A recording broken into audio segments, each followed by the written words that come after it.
There is a lot of chit chat about the Campi Flegrei super volcano. Super volcano, there is no scientific definition of it.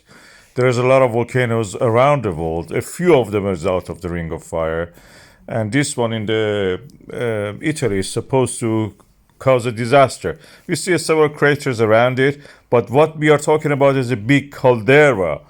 And anybody who believes that this caldera is actually a super volcano, I don't know what to say, it doesn't know anything about geology. Volcanoes form when there is a subduction in this setting, of course. The distance and the geometry of the subduction determines how far away from the subduction zone you will have the volcano. So in this case, we have the Africa undergoing subduction under the Eurasian plate and creating these volcanoes dotted all over the place. There is a magma chamber under it. This magma chamber is feeding the volcanoes above it.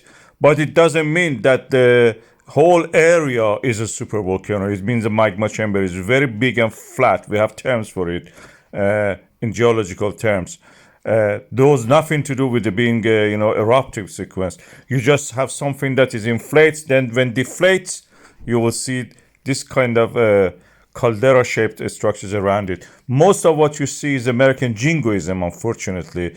And unfortunately, this is leading, to some belief in the people. American way of life, it seems that believes that every weekend for the Monday, the world must end because nobody wants to go to work.